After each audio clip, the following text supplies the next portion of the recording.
آج بے شمار آل آف دا کنٹری سے کئی دنوں سے مجھے لوگ یہ ریکویسٹ کر رہے ہیں کہ آپ دریا، نہر، ڈیم، یہ 3 ڈپارٹمنٹ ہیں، ان کے متعلق بتائیں کہ دریا پہ کیسے شکار کھیلنا ہے، نہروں پہ کیسے کھیلنا ہے، اور ڈیمز پہ کیسے کھیلنا ہے۔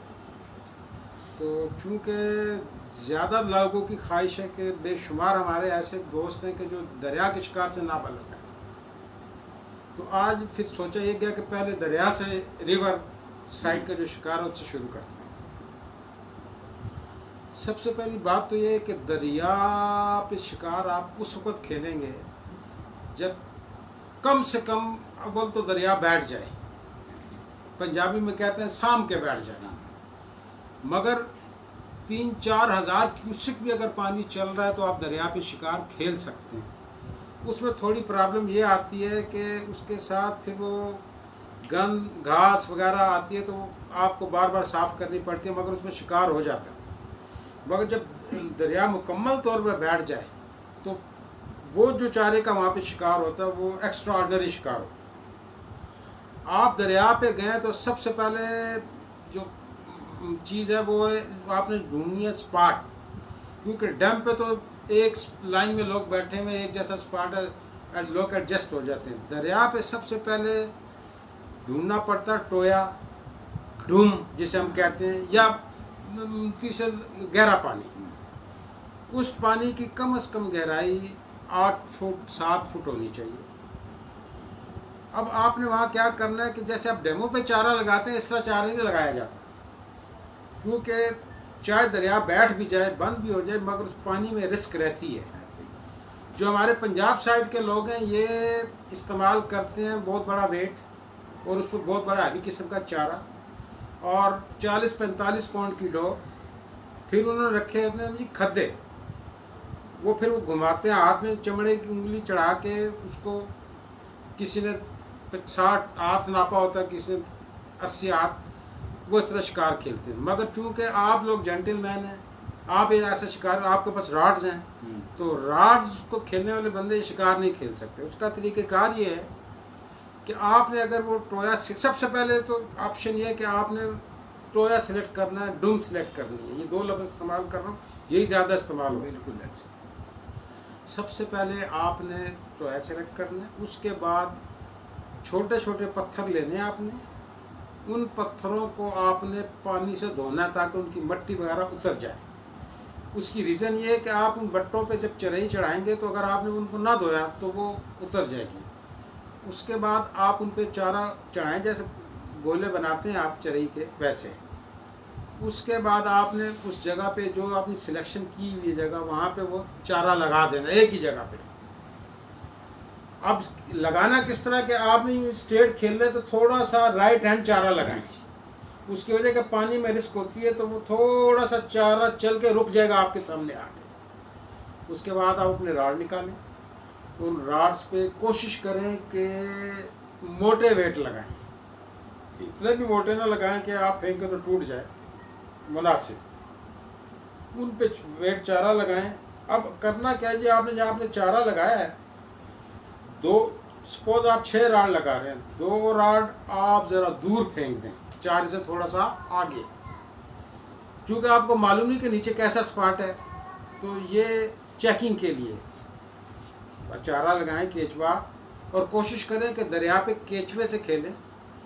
آٹا اور میٹھا کیمیکل ہرگز نہ لگائیں، اس کی بیسک وجہ ہے کہ پانی میں وہ کچھو ہوتے ہیں، کروکوڈائل، جل پاتریں، اور وہ میٹھے کے اور آٹے پہ فوراً اٹریکٹ ہوتے ہیں۔ تو آپ کوشش کریں کہ ویٹ چارہ اچھا موٹا اس پہ اپنے ویٹ پہ، اور کیچوا۔ اب آپ نے جہاں پہ چارہ لگایا وہاں اس سے آگے تھوڑا سا 2 راڈ پھینکیں، اس کے بعد 2 راڈ کوشش کریں کہ چارے پہ، اور 2 راڈ ذرا پیچھے۔ اب آپ کے 3 سٹیپ بن گئے ہیں۔ اب جب مچھلی چلے گی تو چونکہ دریا میں پانی چلتا رہتا ہے تو کوئی آپ کو نہیں پتہ بھی آپ کا چارہ کہاں رکا جا کے۔ جب مچھلی آئے گی آپ کے چارے پہ تو جس راڈ پہ جو آپ نے لانگ کاسٹ کی اس پہ لگ گیا، یا نزدیک پہ لگ گیا، یا چارے والے پہ لگ گیا، تو آپ کی سلیکشن ہو چکی کہ بھائی مچھلی اس پارٹ پہ موجود ہے، دور ہے، میڈیم میں ہے، بٹوین ہے کہ نزدیک ہے۔ اس کے بعد پھر آپ سارے راڈ تقریباً اسی ہی رینج میں پھینکنا شروع کر دیں۔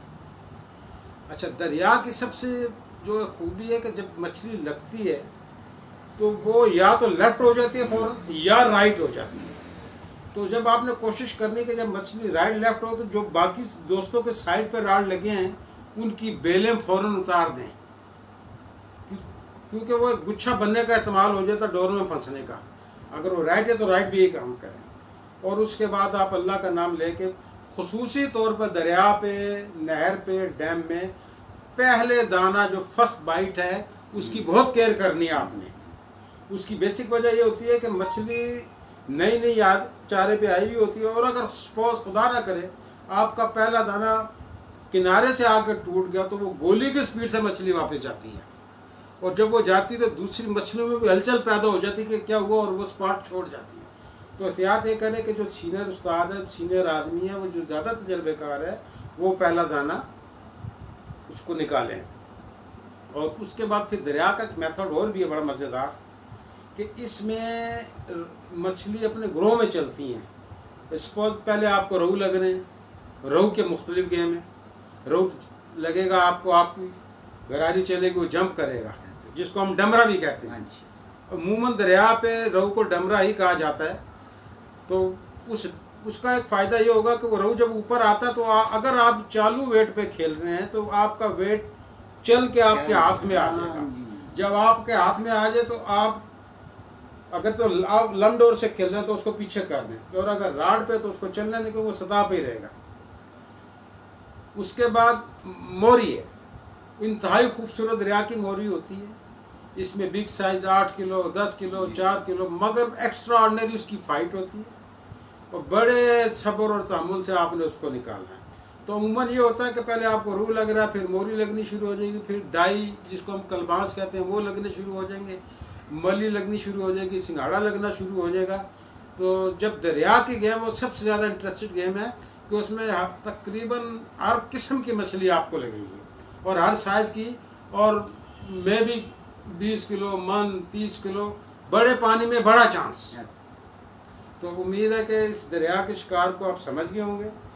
اور سب سے بڑی بات ہے دریا کے شکار میں کہ آپ نے اس پہ کبھی یہ فوکس نہیں کرنا کہ اب چال نہیں ہو رہی تو آپ بیٹھ گئے، نہیں۔ اگر آپ سپوز تھک چکے ہیں، سو ٹائرڈ، آپ نے 8 راڈ لگائے ہیں، 4 کو لگائیں، آپ تازہ رکھیں، کیونکہ دریا پہ مچھلی کی آمد کا کوئی ٹائم نہیں۔ صبح ہو سکتی ہے، دوپہر ہو سکتی ہے، شام ہو سکتی ہے، رات ہو سکتی ہے، مگر جب مچھلی کی ارائیول ہوگی تو پھر آپ کے لیے اس کو سنبھالنا بڑا مشکل ہو جائے گا۔ تو امید ہے کہ آج دریا کی جو ایپیسوڈ ہے وہ آپ سمجھ ہوں گے۔ اب میرا اس سے ایک اور بھی نقطہ یہ نکلتا ہے کہ کافی لوگ یہ کہتے ہیں کہ نیٹ استاد ہے۔ بھائی نیٹ آپ کو صرف تھیوری بتاتا ہے، پریکٹیکلی آپ اسی وقت سیکھیں گے جب کسی استاد کے ساتھ جائیں گے، کسی استاد کے ساتھ بیٹھیں گے، وہاں پہ آپ کو کبھی چال دریا کی چال کیسی ہوتی ہے، موری کی چال کیسی ہے، روہو کی چال کیسی ہے۔ اور ایک اور بات یہ ہے کہ ہر علاقے کے مختلف بائٹس ہیں۔ اب منڈی باؤدین آپ چلے جائیں تو وہاں یہ روٹی کے ٹکڑوں پہ مچھلی لگتی ہے، اسی طرح کیچوا ہے، کہیں پہ آٹا ہے، کہیں پہ جوکے ہیں، کہیں پہ کیا، مختلف قسم کے بیٹس ہیں۔ تو آپ لوگ نیٹ کو ضرور چیک کریں، اس سے آپ کی معلومات میں اضافہ ہوگا۔ مگر ہمارے ہاں جو مچھلی کا بیہیویئر ہے وہ یورپ سے، دوسرے کنٹری سے بالکل ڈیفرنٹ ہے۔ تو اس لیے کسی بھی اچھے استاد کو آپ پکڑیں۔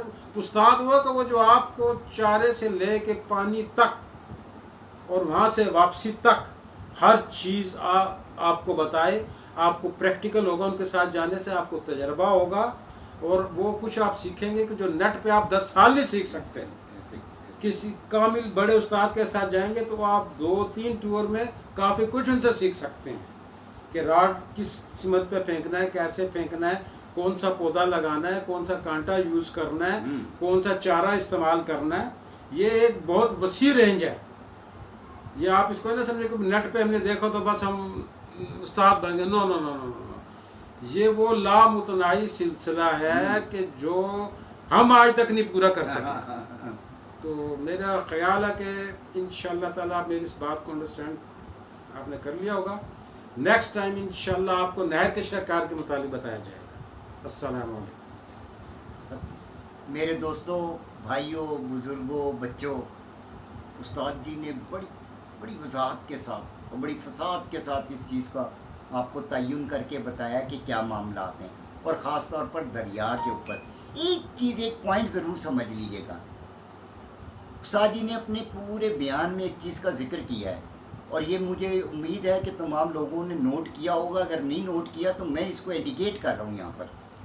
ایک سوال آتا ہے بار بار کہ روہو کے لیے چارہ بتائیں، نرین کے لیے بتائیں، تھیل کے لیے بتائیں، ڈائی کے لیے بتائیں، سنگاڑے کے لیے بتائیں، ملی کے لیے بتائیں۔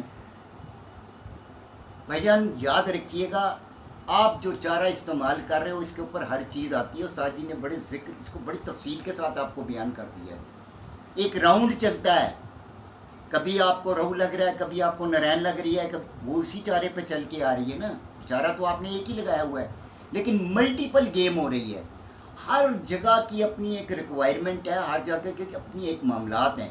ڈیم کے معاملات، دریا کے معاملات، نہر کے معاملات، تھوڑے تھوڑے فرق ہیں، اس کو سمجھنا ضروری ہے۔ یہ یکدم آپ کو نہیں آئے گا، اور یہ جو ڈیمانڈ شروع ہو جاتی ہے کہ ہمیں یہ چارہ بتا دو، مت اس کا تقاضا کریں، پہلے اس چیز کو سمجھ لیں۔ اور میں بار بار ایک بات کہتا رہا ہوں کہ استاد استاد استاد استاد کا ہونا بہت ضروری ہے۔ آج ہم بھی جس مقام پر بیٹھے ہوئے ہیں، یا جو باتیں آپ سے کرتے ہیں اور جن کو آپ لوگ پسند بھی کرتے ہو اور اس کی آپ پھر تعریف بھی کرتے ہو، اس کی بنیادی وجہ کیا ہے؟ میرے استاد محترم، ان کی وجہ سے اگر یہ علم یہاں سے یہاں ٹرانسفر نہ ہوتا تو شاید میں بھی یہ گفتگو نہ کر پاتا۔ وہ مجھے امید ہے کہ میری باتوں کو بھی سمجھ رہے ہوں گے، معاملات کو بھی سمجھ رہے ہوں گے، اور استاد جی نے بڑی تفصیل کے ساتھ، اور میری کوشش ہے کہ اگلے آنے والے پروگراموں میں بھی استاد جی کو مدعو کروں یا بٹھاؤں، تاکہ آپ کے لیے آسانی ہو اور مجھے سمجھانے میں آسانی ہو۔ میں تمام دوستوں کا، بھائیوں کا، بچوں کا، بزرگوں کا، تمام دیکھنے والوں کا تہہ دل سے شکر گزار ہوں کہ جو اتنا ٹائم دیتے ہیں، ہمیں سنتے ہیں، ہمارے معاملات کو دیکھتے ہیں۔ اللہ پاک آپ کے رزق، کاروبار میں، روزی میں اضافہ فرمائے، آپ کے علم میں وسعت پیدا فرمائے، اور آپ کے اس کھیل میں مزید حسن پیدا فرمائے۔ آپ تمام دوستوں کا میں تہہ دل سے مشکور بھی ہوں، شکر گزار بھی ہوں۔ انشاءاللہ اگلے ایپیسوڈ میں ملتے ہیں۔ السلام علیکم ورحمۃ اللہ وبرکاتہ۔